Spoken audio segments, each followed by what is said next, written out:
Bonjour, bienvenue sur l'Argus.fr.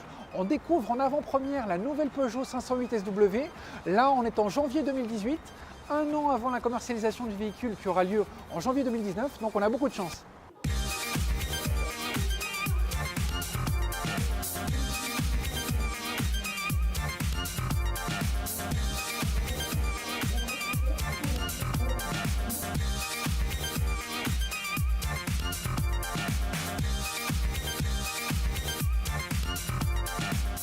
Le museau de cette nouvelle Peugeot intègre le nouveau code de la marque, calandre élargi, signature lumineuse verticale, crochets qui vont jusqu'en bas, le capot est plat.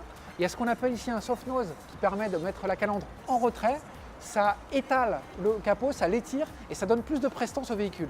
Cette seconde génération a un parti pris esthétique très affirmé. Elle joue le rôle du break de chasse, pavillon incliné, haillons dans la mouvance, des flancs très travaillés. L'auto elle est large, basse, trapue, elle est imposante, athlétique. En même temps, elle veut un côté valorisant. Donc on va regarder tous les détails de carrosserie parce qu'en fait, elle veut lorgner du côté des premiums allemands. Comme pourrait le dire Stephen Bern dans Secret d'Histoire, je ne résiste pas au plaisir de vous ouvrir cet écrin.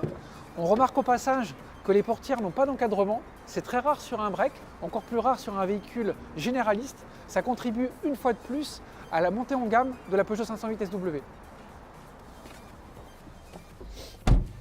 À bord de cette Peugeot 508 SW, on a le concept du e-cockpit avec le petit volant, l'instrumentation des portées et la grande dalle numérique. C'est des choses qu'on a vues sur la 208, la 308, le 3008. Là, c'est encore plus sophistiqué. On retrouve une instrumentation numérique, une grande dalle. Peugeot a mis l'accent sur la qualité de finition pour toujours aller chercher le premium allemand avec des applications de bois, des surpiqûres, du chrome. L'essentiel, c'est que c'est de bonne facture. Ça donne une belle impression. Ils n'ont pas oublié non plus le côté pratique, avec de nombreux rangements, une vaste boîte à gants, des contreportes qui sont aussi vastes et pratiques. Et puis, sous la console, ici, on a un espace pour recharger un téléphone par induction. Non seulement ce e-cockpit révolutionne une catégorie qui est plutôt traditionnelle, c'est la seule familiale à proposer cette architecture dans le segment, et en même temps, ça apporte une très bonne ergonomie. Toutes les commandes sont à portée de main. On a ici d'autres boutons. Il n'y a aucun souci au niveau de l'accessibilité des commandes. La silhouette break de chasse, c'est beau, mais on pouvait craindre une piétrabilité à l'arrière. Et en fait, il n'en est rien. On a suffisamment de place au niveau du toit, on a un espace correct au niveau des jambes. La place centrale n'est pas pénalisée par un tunnel, il est peu imposant. Et puis, c'est suffisamment moelleux. Donc finalement, cette Peugeot 508 SW, elle sait faire aimer esthétique et pratique. Ce qu'on attend d'un break, c'est quand même un volume de chargement.